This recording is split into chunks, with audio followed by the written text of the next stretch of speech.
Welcome everyone to our amazing podcast Sustainability Food Day. I'm really happy that everyone joined. Today we would like to present you our project, which is this podcast. So we are a group of volunteers from India, Italy, Belgium, France, Estonia, Kashmir and Afghanistan, and we work with the association Solidarité Jeunesse in France during 2 weeks about the topics of the sustainable food. So today we would like to share with you all the things that we learned and that we saw during these 2 weeks. For this, we create a podcast that will abord this topic in 5 different episodes. So today we're going to talk about the environment and climate issues, and then another group we talk about the health, nutrition, also the innovation, also we have the socio-economic habit, and finally we will finish with the food habit linked to the culture. So thank you so much. Please make you feel like at home, take a coffee and enjoy this first episode. So to start, we're gonna talk about the environment and climate aspect of the sustainable food.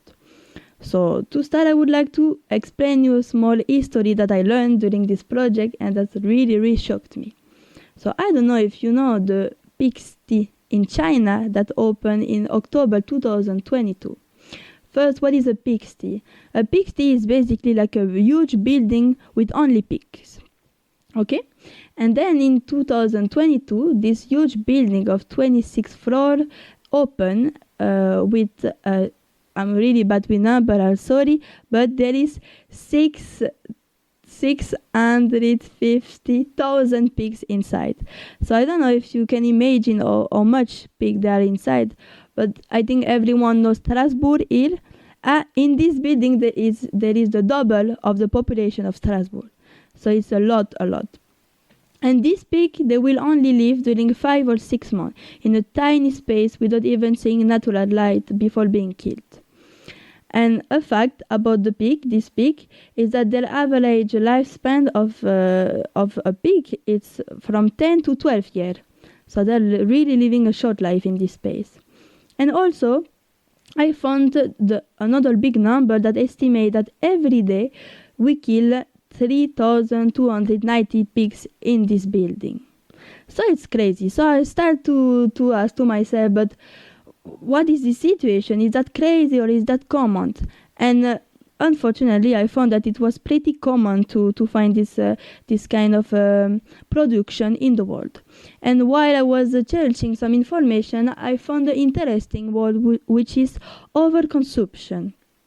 So overconsumption, it's happening a lot in the world, and it's referred to the act of consuming more goods, resources or services that are actually necessary to satisfy basic needs. Often, to not say always, is exceed the regeneration capacity of the natural resources, and of course it causes a lot of negative aspects for us, the human, but also for the environment. So now that we know this crazy history, I would like to ask to my friend Orlando, the data man, if he could a bit like up all this information about overconsumption. Sure. Good morning, everyone. Thank you, Emilia, for hosting me here today. Thanks to you. Today, I would like to share with you some interesting data about overconsumption and its effect on the world. And first, I would like to tell you that as of now, to be satisfied with how much we are consuming and how much our planet can give to us, we should need 1.6 planets Earth. But as you see, this is impossible, and the capacity of our planets is not enough for how much we are consuming. So we have to do something to change this trend. To go a bit more deeper in the topic, I would like to tell you that in this moment, the food production is generating 25% of the global greenhouse emissions, which is 1/4 of the whole one, and that also the production of food is deforesting forest, is using more water than what it should, and that so we have to do something about it. I also would like to say that overconsumption generates waste. In fact, in 2024, we generated 1.3 billion tons of waste all over the world. It's a really big number. Wow. But Orlando, I'm a bit difficult with number. What represents this huge number? So to make it easier, imagine average potatoes, so 150 grams. Mm-hmm.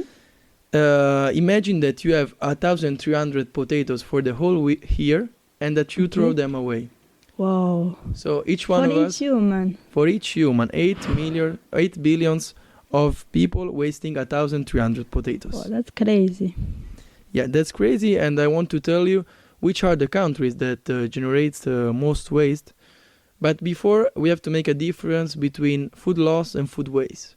So food loss is the food that is wasted during the production, so before the retail, while food waste is the waste produced by the consumers, so after the retail.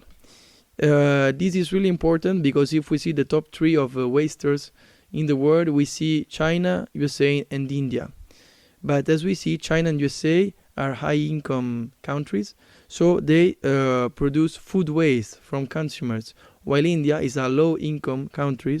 In fact, in India, they are producing a lot of food that will be exported. In fact, they have food loss. That's the big difference that we have to care about. That not all over the world there is overconsumption, because there are the richest countries who are being over consumers and other who are being overproducers to feed the others' needs. Then I would like to say that in Europe we always think that we are different, we are doing a good job with it, and we are not wasting, but that's not like this. In fact, I want to tell you that the average waste per person in USA, for example, is 150 kilos per year of waste, while in Europe, for example, in Portugal, it is 123. We're not that far. We are only 25 kilos away, and I can say that also for China, which is 140 kilos, and for Italy is already 100. So we are near. We are not that far from them. We have to make this number less and less and less always. So this is what I wanted to say. I wanted you to really think about these data and do something to change this trend.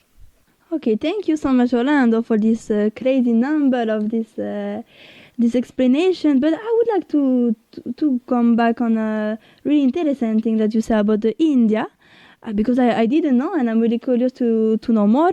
And this is the perfect situation because my friend Eri from India is actually here with us. So I would like to welcoming. Good morning, Eri. I hope you are good. Thank you so much for joining. And we would like to ask you some questions, if you agree, about India. Good morning. Yes? Thank you for having me here. I am from India, so I will be able to give what you need, like the questions you ask. So can I have the first question, please? Yeah, of course. So first of all, do you think that in India there is overconsumption? According to me, India is a vast country. We have like 1.5 billion population.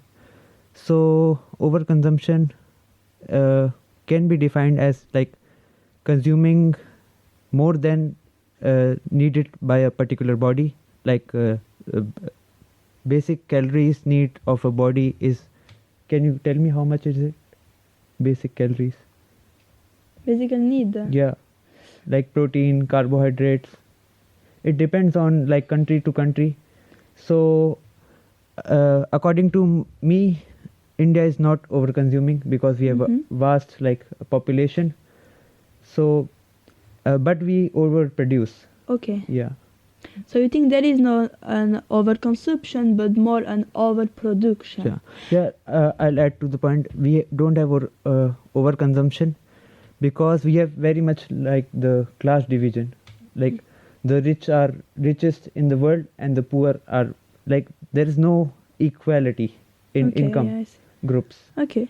And do you think that the people in India are aware of this overproduction? Yeah, we are very much aware of the overproduction because most of our economy is reliant on farming, and we produce like everything in the world, you name it. Like we can produce everything. We have avocados that are not originally from India.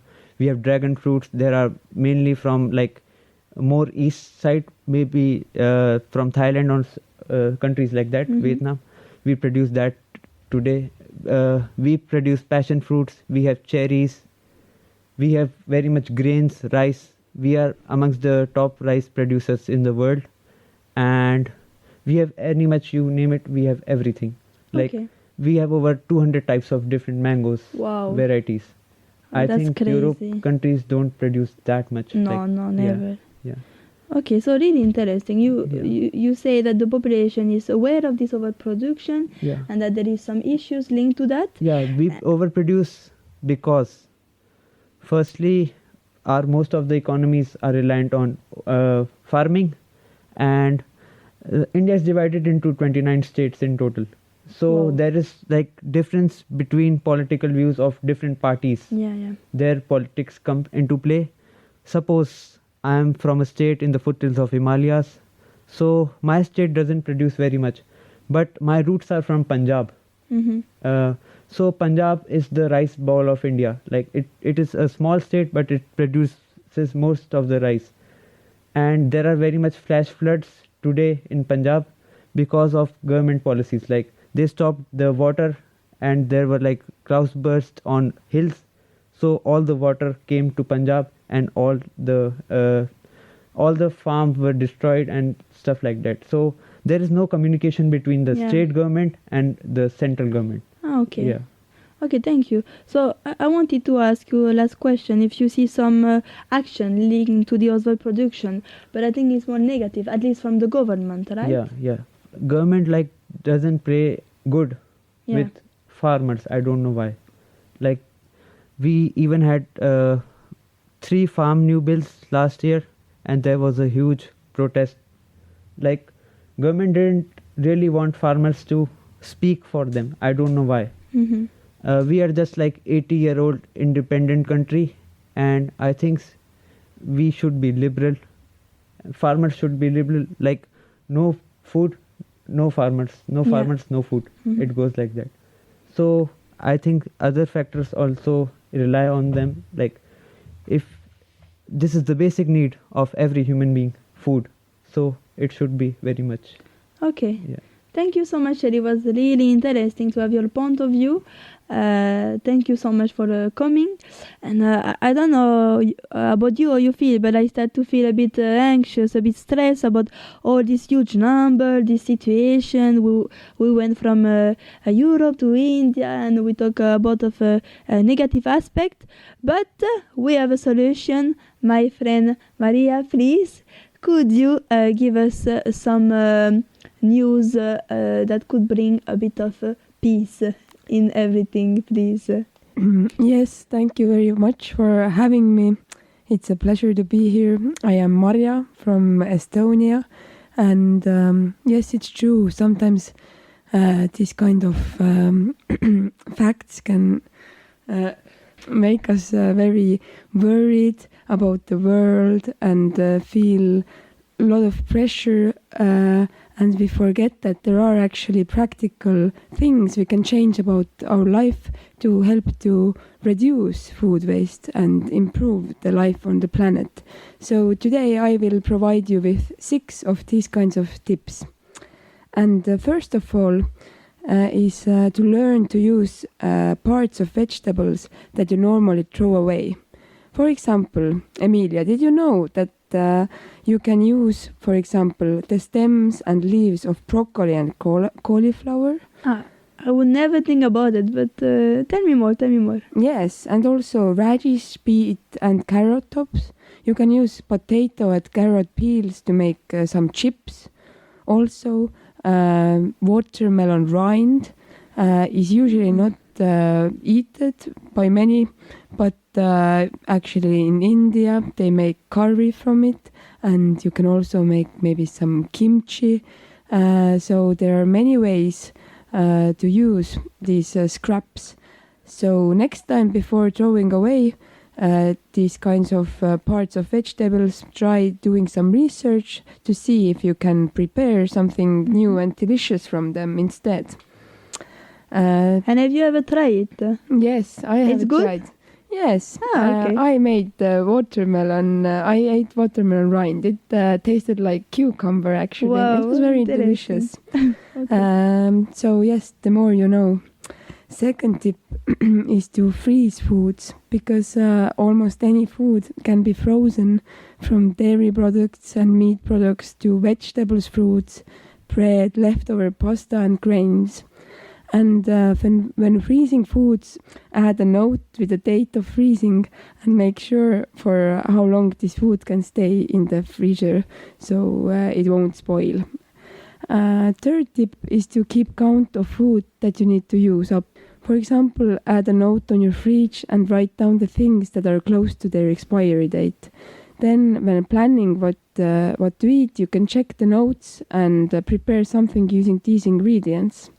Also, it can be useful to create a special space in your fridge for all such products, so you have them under your eye.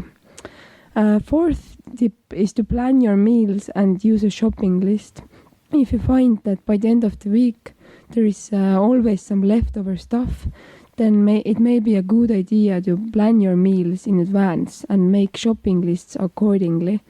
Because our food, our mood, and for example, our tiredness or our hunger levels can all affect the decisions that we make when shopping. They can make us do these impulse buys. So to avoid that, prepare a list in advance. Fifth, before going shopping, check your counters, because you may already have the ingredients that you need in your house. And for last one, take action also on a bigger level. For example, the country where I come from, in Estonia, a few years ago, some young people created a shop where they sell the stuff that is surpassed its best before date. The shop is called Suvena. And best before date is only a recommendation and does not equal with expiry date. Many people often confuse them. So this store selection mainly consists of surplus and near expiry food items. And from this shop people can buy stuff from food to household products for lesser price, and at the same time reducing food waste. And by now, for example, they've saved over 700,000 kilograms of food. Wow. Yes, wow. Amazing, huh? Yes, in my opinion too. And by being active like that, by supporting these kind of companies or creating these kinds of ideas yourself, and also just changing your life in little ways, as the tips that I told before, we can all make a little bit of a difference. Thank you so much, Maria. I feel now more relaxed. I'm ready to take in action. So thank you so much for your amazing advice. So I think today we learned a lot. I hope that we learn as much as we did. That was a pleasure to have this moment with you. I would like to thank Eri, Orlando, and also Maria for your participation. And please enjoy the rest of the podcast and take care of you. Bye-bye.